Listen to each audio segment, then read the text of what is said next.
Hey guys, welcome back to Legendary Tabletop. I'm Greg, your host, and today we are continuing and finalizing our board build for Mordheim in Lustria. Now, we've built all sorts of cool different things for our board. We've built pyramids, we've built temples, we've even built spawning pools from the lore. Now, one of the coolest things I found in the book is the addition of carnivorous plants. Now, there are all sorts of rules for the carnivorous plants, which we'll discuss in the video, but without further ado, let's kitbash something that we can use for our game. Alright, if you haven't already, please hit the like. Please hit the subscribe if you've enjoyed our series. And I have some leftover sprues here from Dungeons and Lasers Encounters Game Found / Kickstarter. And a bunch of stuff that I haven't used yet. A lot of little insect parts, a couple little monsters that I either didn't really like the sculpt of or just didn't get to. So I'm gonna actually clip out a bunch of these pieces and use them. And then there are also actually some carnivorous plants in here, but they're a little bit tiny, so we're gonna Frankenstein those together with some super glue and other things and create something neat for our Lustria board. And this is gonna be really fun. Very excited about putting these together. And I have also just some things from my bit bin. These are, I believe, from the Final Faction dollar store action figure line. And so off camera, I've clipped a bunch of this stuff and thrown it into an old plastic tray here. And I'm gonna start gluing some of these things together and playing around and fitting some of the bits together and trying to get some sort of semblance of a carnivorous plant. And there's some nice ASMR bits there for you. Yes. Okay, so we found some bits I think that are going to work perfectly together. And in order to let you guys be able to see this a little bit better, I put a little construction paper underneath, and there's this little beaky thing, little spiky tentacle type stuff. And then I'm just grabbing some super glue and I'm starting to glue some of these pieces onto a poker chip. And poker chips are a nice inexpensive base. They're made with clay, I believe, so they have a little bit of a weight to them, so they're perfect for your medium to large monsters. A little bit too big for 28 millimeter humanoids, but they work for larger size monsters, so perfect for this. And I'm using this super glue method here, and you basically take super glue and pour a bunch of it on there, and then I have baking soda here, which I sort of just shovel on, and it creates a sort of instant bond, and it also will fill the gaps between the piece, so it's sort of like a two birds with one stone. And I love using this too when just putting together sprue models. Just makes things quicker. And yeah, so we have a little bit of all the little tentacle pieces that we clipped from the different toys and different sprues and different miniatures, and we're sort of Frankensteining those together. And the carnivorous plants are very simple in the rules for Mordheim and Lustria. Basically, they attack any model that comes within 3 inches of them on the board. If a member of your warband does indeed lose the battle to one of these carnivorous plants, you do have to roll a die on a d6, and I believe on a 6 they get eaten, and that means they are permadeath from your Mordheim campaign. So interesting thing to include in your games. And I will link the town crier that has the information here. And yeah, they're coming along really nicely here. And we're going to apply the Freedom Paste here, which is today's sponsor. We're going to take a moment here to have a word from them today. Hey, I heard you've been watching Legendary Tabletop. Great channel. I heard you like crafting.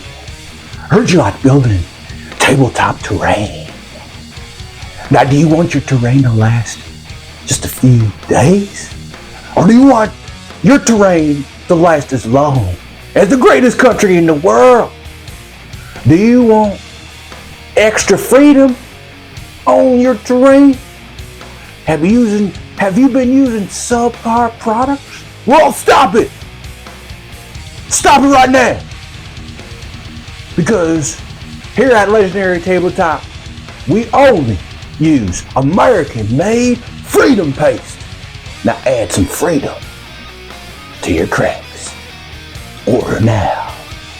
Only 5 payments of $9.99 make your crafts strong as freedom. Become a certified fucking legend. Legendary Tabletop. That's what's up.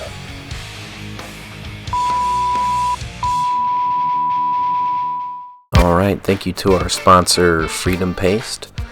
And we are applying our American-made Freedom Paste here. We're just going to cover the model. It's going to seal everything in and provide us a primer in which to apply our paint. And, that's the only sponsor that we have for the channel currently. And, we're very small, so if you haven't already, hit the like, hit the subscribe. We're hoping to be the first ever hobby channel to be sponsored by Blue Chew or Manscaped. Anything inappropriate we will be sponsored by. So yes, hit that subscribe. And so each of these little plant boys I'm gonna seal, and then I'm gonna get my homemade paint mixer here. This was I was feeling my little carpal tunnel. I was feeling the old man hands. It's cold out here where I'm at, and so I started doing this with my paint, and I found out that it actually works really well. So some rubber bands and your drill bit, and just put a bunch of paints on there, hold it down for a minute or two, and you're good. And we're gonna go with sort of classic paint job, and I'm doing a bit of an overbrush with 3 tones to begin with. I'm starting with 2 mid-level greens that I'm going to blend together from the bottom of the miniature towards the top in order to create a light gradient.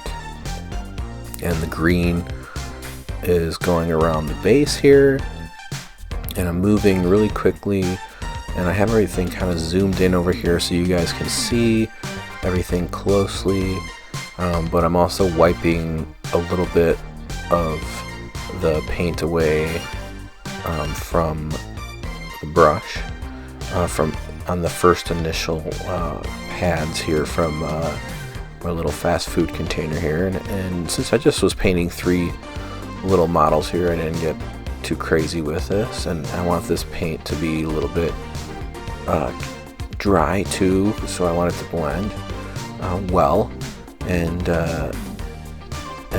you can kind of see some of the patterns, some of the texture is starting to come out.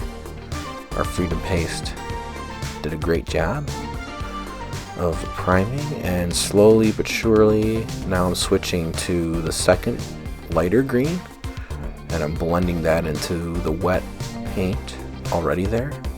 And so I'm gonna go through each model up into the yellow, and then I'm gonna go back with a smaller brush and just kind of clean things up and finish some of the blending after I've applied 1 layer of each of these colors here. And my camera's having a little bit of trouble. We're very zoomed in here, and very Little Shop of Horrors vibes. Or this guy kind of looks like Super Mario Brothers a little bit. It's a me! But yeah, so going on with, I'm Italian, so I can, I can joke about video game plumbers. And yeah, so just taking, this is a more, I guess, orangey, desaturated yellow. And you couldn't see with my mixing technique, but I'm using Vallejo paints. And I really like them. They just have, you kind of forget, I've been doing some terrain videos a lot with this Mordheim in Lustria series. And so I haven't really been using miniature paints, and you really forget how nice they are compared to the inexpensive craft paints. And then you can see here that the blending has blended, as they would say scientifically. And then I'm taking a nicer, lighter yellow now, and I'm gonna do some spot edge highlighting on some of the raised parts. And this is a cool little piece. This was one of those dollar trees. It's like a sci-fi robot head, but it was very insect-like, and so it definitely fit into the vibe of the Carnivorous Plants, and it makes a really unique piece. So I'm just picking out a few little spots, raised spots on the tentacles, on the neck and the head here of this beast, and it is definitely coming along, and very excited about using these in a game, and they are definitely intimidating. Some happy little plant boys over here.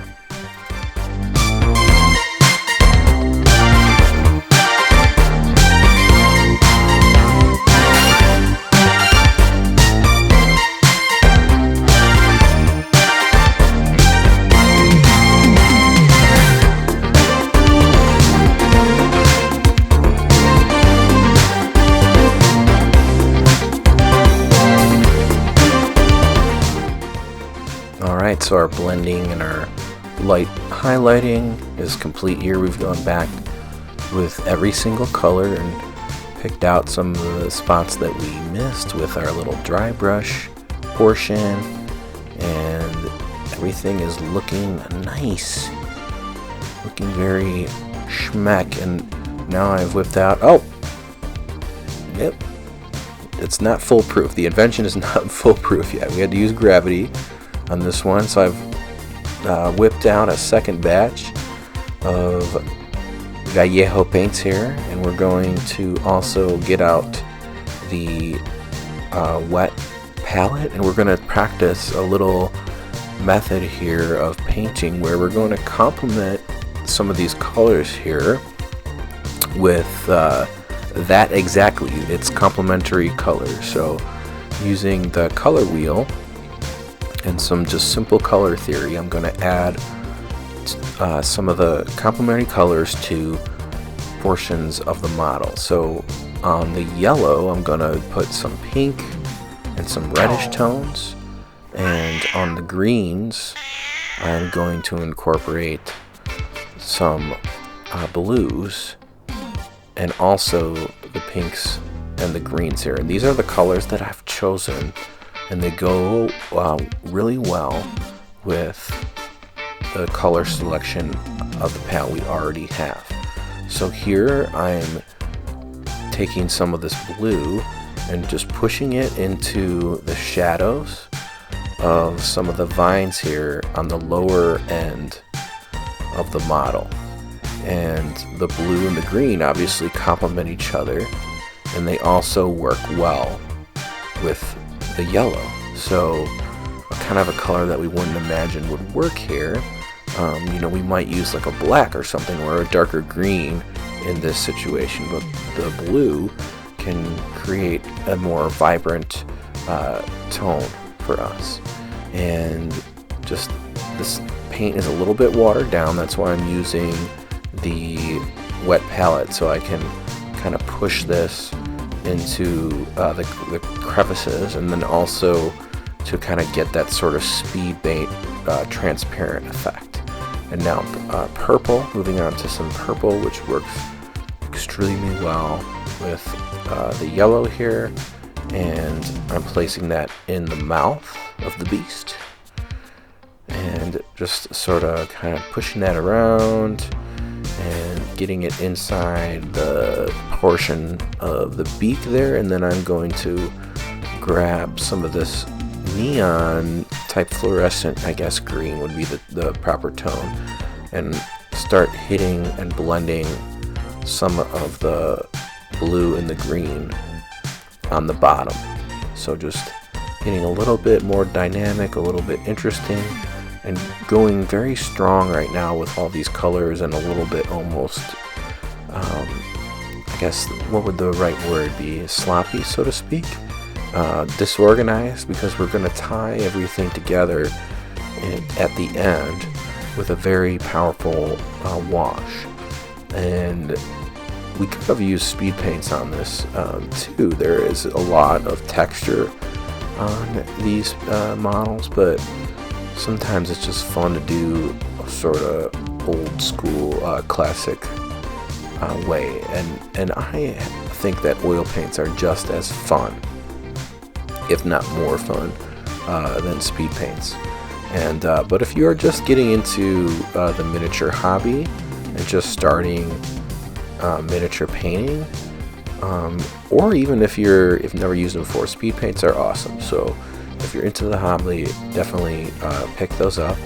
And then now I'm adding some pink into the yellow and the purple, and I'm blending that a little bit into the center of the mouth, and then watering it down a lot in order to push it into the shadows a little bit of the yellow, so that it's almost like the skin has this sort of weird human fleshy undertone. And now I'm busting out the oil paints, gloving up, because the oil paints can be a little stainy on your hands, though I think they smell wonderful. And I'm creating a bit of a wash with some mineral spirits here, and I got my little cup here, and that piece you see on top is just a piece of glass. It's like a glass cutting board, and you can use a glass cutting board as a palette for oil paints if you're going to get a little bit crazy with the oil paints. Right now I just am mixing in this little cup, but I just keep all like my oil paint stuff together, my oil paint brushes, my oil paint palette, etc., all together, so it's just on this little platform so I can grab it on the side when I need to use it. So just a little bit of a wash here, and I have brushes that are exclusive for my oil paints here. If this is new to you, that's just something that you do, because the oil paints are stronger, they're different than the acrylic paints. They don't mix in water. You have to use mineral spirits, basically is your water. So all the tools that you use for your oil paints have to be exclusive to them, though. The oil paints have just such a wonderful, vibrant color to them, and the way that they flow is just really, really nice for painting miniatures and for paintings and art in general. All the masters paint in oil paint, and so something with the oil causes a surface tension, which will almost have, like we said, a speed paint effect, where it flows into the cracks and crevices, and then is less strong on the more upward surfaces. And then also for something kind of organic looking, like carnivorous plants, these type of creatures, it has sort of like a glossiness to it, which can be nice for creepy crawlies and that sort of thing. But what we're going to do is we're going to apply the oil paint on to all 3 of our little monsters here. And then basically what you would do is you let these sit for maybe like 10 minutes, and the oil paint will not dry. You could actually leave the oil paint for like a day and still do this. You can go back like after it's totally dried and do this, but it's just going to work better and be easier this way. And what you will do then is you'll see in my little case up on the top left here, my little oil paint case, I have little cut up pieces of like ShamWow, shout outs to the ShamWow guy, and Q-tips. And what you do with this is you basically take the mineral spirits and you dip your cloth in the mineral spirits, and then you would wipe away the oil paint from the miniature on the portions that you don't want it to be as strong, or you wipe the whole thing, and basically by wiping in a downward motion and lightly, you will miss the cracks and crevices, and you will get basically instant detail as you see here. But with this, I'm going to leave some of the wash on, and I'm only kind of brushing off the oil paint on the very tops of some of the pieces, and I'm leaving that a lot of the oil paint in the middle and the bottom in order to let everything blend really well. And it definitely hit up kind of the sloppy way in which I painted these, which is fine, which is kind of my style. I'm not trying to go for the master here. And then I let that dry for a few hours, and then came back here with my homemade sawdust flocking. And this is just different sawdust mixed with paint, different tones, several different greens, light green, olive green, brown, orange, red, that sort of thing. And then I'm going to blend that with the bottom of our carnivorous plant. And there you have it. And we're going to varnish that guy and let him dry. And these kit bashes are complete. So our kit bash is complete. We put together some old models and used some stuff that was laying around here in the craft space and used it for good. Now I'm really excited to show you guys the completed board. We're going to do a battle report on the board with the Lustria rules. And without further ado, you guys know what time it is. We're going to roll that beautiful beat.